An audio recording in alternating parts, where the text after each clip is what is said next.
नमस्कार दोस्तों, स्वागत है आज फिर आप लोगों का हमारे गजब ज्ञान यूट्यूब चैनल में। कैसे हैं आप लोग? उम्मीद करता हूं अच्छे ही होंगे। दोस्तों, आज मैं एक बुद्धिमान तोते की ज्ञानवर्धक कहानी सुनाने के लिए जा रहा हूं, जिस कहानी को सुनने के बाद हम और आपको बहुत कुछ सीखने के लिए मिलेगा। ये कहानी बहुत शिक्षाप्रद है, बहुत बड़ी मोटिवेशनल कहानी है। आप लोग इस बात को जानते हो कि इंसान का समय बदलने में देर नहीं लगती। इंसान का समय बदलने में बिल्कुल देर नहीं लगती। पता नहीं कब कौन राजा हो जाए, कौन भिखारी हो जाए। राजा को रंक बनने में समय नहीं लगता और रंक को राजा बनने में समय नहीं लगता। जैसे दिन के पीछे रात, रात के पीछे दिन हुआ करता है दोस्तों, उसी प्रकार सुख के पीछे दुख होता है और दुख के पीछे सुख होता है। दोस्तों, इस बात को आप जानते हो कि इंसान के जीवन में संकट कुछ ना कुछ जरूर आते रहते हैं, और जब इंसान के ऊपर संकट घनघोर आ जाए और चारों तरफ से रास्ते बंद हो जाएं, कोई मदद करने के लिए तैयार ना हो, उस समय इंसान को क्या करना चाहिए? ऐसे ही ये एक बुद्धिमान तोता कहानी के अंत में हमें बहुत ज्ञानवर्धक दो बातें बताने वाला है। दो बातें तोता बताएगा जो इंसान के जीवन में, जो इंसान की जिंदगी में बहुत कुछ सिखाएंगे और इंसान को बहुत कुछ सीखने पर मजबूर कर देंगे। तो दोस्तों, अगर आप हमारे चैनल पर नए दर्शक मेहमान बंधु बनकर के आए हैं तो प्लीज हमारे गजब ज्ञान यूट्यूब चैनल को सब्सक्राइब कर लें और हो सके तो अपने परिवार और दोस्तों के साथ में शेयर जरूर करें, क्योंकि दोस्तों हम लोग ऐसी ही ज्ञानवर्धक वीडियो लाते रहते हैं। तो हम लोग सोचते हैं कि शायद किसी बात को सुनकर के आपके जीवन में कोई प्रभाव पड़ जाए, शायद आपका जीवन एक सुखमय जीवन बन जाए। यही कामना हम प्रभु से करते हैं और यही बात हम इन कहानियों में दर्शाते हैं। तो आ जाओ, आप लोगों का ज्यादा समय बर्बाद ना करते हुए आ जाओ, कहानी प्रारंभ करते हैं। प्राचीन काल की बात है, किसी जंगल में और एक पेड़ पर एक तोता का घोंसला था। उसमें नन्हे नन्हे तोता के दो बच्चे थे। बहुत सुखमय जीवन था उस तोता का। बड़े आराम से, बड़े आनंद के साथ में अपना जीवन व्यतीत कर रहा था। उसके नन्हे नन्हे बच्चे देखने में बहुत सुंदर, बहुत प्यारे लगते थे। तोता उन बच्चों को देख करके बहुत खुश हुआ करता था और भगवान का धन्यवाद देता था, प्रभु तुमने मुझे दो बच्चे, इतने प्यारे प्यारे बच्चे दिए हैं। शायद इन्हें पाने के बाद मुझे किसी भी चीज की कोई आशा नहीं है। मेरा तो सब कुछ धन धान्य है, तो ये मेरे बच्चे ही हैं। और दोस्तों, ये बात हकीकत भी है कि माँ बाप के लिए बच्चों से बड़ा कोई धन नहीं हुआ करता। दोस्तों, बहुत आनंदमय जीवन तोता उस जंगल में व्यतीत कर रहा था। बहुत सुखी था, किसी बात की कोई चिंता नहीं थी। अब आप लोग इस बात को जानते हो कि सुख के पीछे दुख लगा होता है। वो सुख ज्यादा दिन तक नहीं चला। बच्चे अभी उड़ने लायक भी नहीं हुए थे कि तब तक उस तोता के ऊपर एक संकट की घड़ी आ चुकी। क्या हुआ, एक दिन उसी जंगल में घूमते घूमते कहीं से एक शिकारी आया और उस शिकारी ने उन नन्हे नन्हे तोता के बच्चों को देखा। बहुत सुंदर लगते थे देखने में, बहुत मन प्रफुल्लित करने वाले बच्चे थे मेरे भैया। तोता ने उस शिकारियों ने जैसे तोता के बच्चे को देखा तो उसका मन आ गया उन बच्चों पर, और उसने विचार किया कि इन बच्चों को पकड़ करके मैं राजा को दे दूंगा। तो राजा, इतने सुंदर ये बच्चे हैं कि राजा इन बच्चों को देख करके मुझे बहुत इनाम देंगे। और ऐसा ही हुआ। उस शिकारी ने उन दोनों बच्चों को पकड़ लिया और ले जा करके जो उस नगर का राजा था, उस नगर के राजा के पास में खड़ा हो गया और हाथ जोड़ करके प्रार्थना की, महाराज आज मैं आपके लिए उपहार रूप में एक ऐसी भेंट लेकर के आया हूँ जिसे देख करके आपका मन प्रफुल्लित हो जाएगा। राजा ने कहा, दिखाओ क्या लेकर के आए हो। तो उस शिकारी ने वो अपने जो जहां पर वो बच्चे रखे हुए थे उसमें से निकाल करके दोनों बच्चे राजा के हाथ पर रख दिए। मेरे भैया, राजा ने उन बच्चों को देखा, बहुत खुश हुआ, बहुत खुश हुआ। और उन बच्चों के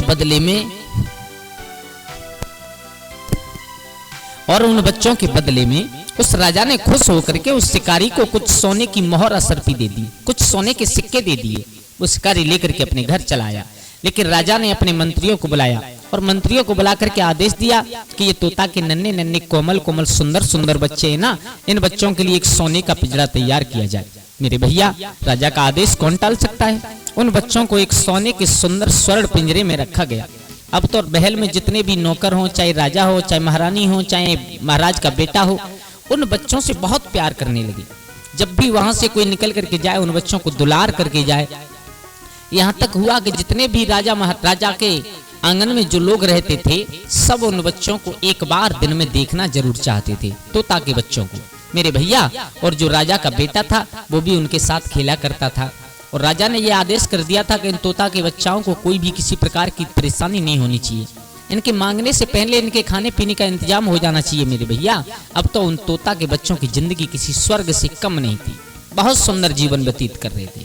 तो एक दिन छोटे तोता ने कहा है बड़े तोता से, जो तोता के बच्चे थे उनमें जो छोटा वाला था उसने कहा भैया देखो हमारा जीवन किसी स्वर्ग से कम नहीं है। बोले क्यों?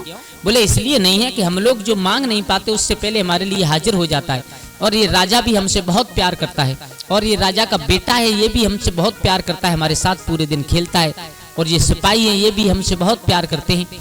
ऐसा भला जंगल में कहाँ मिलेगा हमें? मेरे भैया तो बड़े तोता ने समझाया भैया देखो एक बात पता है तुम्हें, इंसान को कभी भी अपने भाग्य पर और इतराना नहीं चाहिए। देखो हमारा भाग्य है, इसको पलटने में जरा भी देर नहीं लगेगी, और इंसान का भाग्य ऐसा होता है, इंसान का नसीब ऐसा होता है कि जिसे पलटने में बिल्कुल भी देर नहीं लगती। कब पता नहीं कौन राजा से भिखारी बन जाए, भिखारी से कौन राजा बन जाए, इसलिए इस पर कभी इतराना नहीं चाहिए। मेरे भैया अब एक दिन क्या हुआ कि वही शिकारी जो तोता के बच्चों को दे करके गया था, और एक दिन वही शिकारी महाराज के दरबार में आया और महाराज से आकर के कहा महाराज आज मैं आपके लिए एक ऐसी भेंट लेकर के आया हूँ जिसे देख करके आप बहुत खुश हो जाएंगे। महाराज ने कहा पहले तुम तोता के बच्चा दे करके गए थे वही हो ना? बोले हाँ। बोले वो बच्चे बहुत सुंदर थे, अच्छा अब की बार क्या लेकर के आए हो? बोले अब की बार महाराज मैं तुम्हारे लिए एक काला बंदर का बच्चा लेकर के आया हूँ। मेरे भैया महाराज ने उस बंदर के बच्चे को देखा, बहुत खुश हो गए, इतने खुश हुए कि मन चाहा इनाम उस शिकारी को दे डाला, और देने के बाद उस बच्चे को महलों में रख लिया। अब तो जितने भी सिपाही लोग थे, राजा महाराजा थे, उनकी रानी थी, उनका बेटा था, सब तोताओं की तरफ से प्यार कम करके और उस बंदर के बच्चे से बहुत प्यार करने लगे। मेरे भैया धीरे धीरे समय वो आया कि तोता के बच्चों की तरफ किसी का भी ध्यान नहीं रहा, और ध्यान आया तो सब और उस बंदर के बच्चे की तरफ। अब तो राजा का लड़का है वो भी बंदर के बच्चे के साथ खेलता है, और जो महारानी है वो भी उससे बहुत प्यार करती है, महाराज बंदर के बच्चे से बहुत प्यार करते हैं, जितने भी सैनिक सिपाही हैं सब बहुत प्यार करते हैं। अब तोते के बच्चे को सब भूल गए। अब एक दिन छोटा वाला तोता अपने बड़े भाई से रोने लगा, भाई देखो जब से ये बंदर का बच्चा आया है तब से तो हमारा नसीब ही फूट गया, तब से तो हमारा कोई ध्यान भी नहीं रखता, हमको प्यासे प्यासे पूरा दिन निकल जाता है, भूखे भूखे पूरा दिन निकल जाता है। पहले था वो कि हमें मांगने से पहले हमें फल दे दिए जाते थे, मांगने से पहले पीने के लिए पानी दे दिया जाता था, लेकिन अब कुछ नहीं। तो उस बड़े तोता ने कहा है भैया देखो घबराओ ना, हर बुरे वक्त के बाद एक अच्छा वक्त जरूर आता है। और उधर क्या हुआ कि जो बंदर का बच्चा था वो अपने नसीब पर बहुत इतराने लगा। अब तो जैसे जैसे बड़ा होने लगा तो आप लोग जानते हो बंदर का स्वभाव क्या होता है। एक दिन क्या हुआ कि वो बंदर का बच्चा इतना ऊधम करने लगा कि जितने भी कीमती सामान रखे थे सबको तोड़ फोड़ दिया। यहाँ तक हुआ कि उसमें वेद शास्त्र महाराज के और राजभवन में रखे हुए थे उनको फाड़ दिया, इधर उधर फेंक दिया। और ज्यादा बड़ी बात क्या हुई कि उसने राजा के बेटा को ही काट लिया। अब तो ये खबर राजा के पास पहुंची, राजा को बहुत क्रोध आया और उसने सिपाहियों को आदेश दे दिया कि इस बंदर के बच्चे को यहाँ से महल से बाहर निकाल करके फेंक दो और इतनी दूर छोड़ करके आओ जहां से ये दोबारा इन महल की दूर देख भी ना सके। मेरे भैया ऐसा ही हुआ, उस बंदर के बच्चे को लेकर के सिपाही इतनी दूर चले गए कि वहां से वो दोबारा लौट करके महलों की तरफ न आ सके। अब इधर बंदर का बच्चा निकल गया, उसके बाद में सभी लोगों का ध्यान फिर आ गया उन तोताओं की तरफ। अब तो बड़े आनंद के साथ में फिर रहने लगे आनंद के साथ। तो छोटे वाले तोता ने फिर कहा भैया देखो हमारा समय फिर बदल गया। बड़े वाले ने समझाया देखो मैंने पहले आपको एक बार पहले भी समझाया था कि कभी भी अपने भाग्य पर इतराना नहीं चाहिए। हमें नहीं पता अभी हमारा समय अच्छा चल रहा है, हमें नहीं मालूम कि कल ही हमारा समय खराब हो जाए।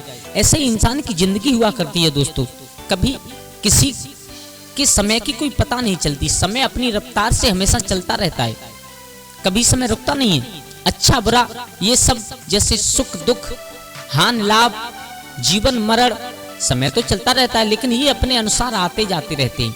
जैसे दिन के पीछे रात हुआ करती है ठीक उसी प्रकार सुख के पीछे दुख होता है, दुख के पीछे सुख होता है। जब इंसान के ऊपर कोई संकट आ जाए तो उसमें कभी भी इंसान को घबराना नहीं चाहिए, मायूस नहीं होना चाहिए, क्योंकि ये जीवन एक संघर्ष हुआ करता है। और बगैर संघर्षों के तो जीवन क्या होता है दोस्तों। तो उस बड़े तोता ने दो बात बताई है, अपने छोटे भाई से कहा भैया कभी भी इंसान को और अपने जीवन में अपने भाग्य पर इतराना नहीं चाहिए, सबसे पहली बात। अगर हमारा भाग्य अच्छा हो रहा है तो इसका मतलब ये नहीं है कि हम नाचते फिरें, सबको बताते फिरें, गाते फिरें। और दूसरी बात, संकट में कभी मायूस न होकर उसका सामना करना ही सबसे बड़ी बुद्धिमानी होती है, क्योंकि संकट मायूस होने से कम नहीं होता और ज्यादा बढ़ता है, और उसका सामना करने से ही संकट से छुटकारा पाया जा सकता है। तो दोस्तों, कैसी लगी आप लोगों को ये कहानी? अगर अच्छी लगी हो तो प्लीज कमेंट में जरूर बताना, और ऐसी ही अच्छी कहानी सुनने के लिए आप हमारे गजब ज्ञान यूट्यूब चैनल को सब्सक्राइब करें, और हो सके तो अपने परिवार और दोस्तों के साथ में शेयर करें। दोस्तों, वीडियो के अंत तक बने रहने के लिए आप लोगों का धन्यवाद। आज के लिए बस इतना ही। कल फिर मिलते हैं किसी एक नई कहानी, एक नई चर्चा के साथ। तब तक के लिए सभी लोग आनंदित रहिए, खुश रहिए।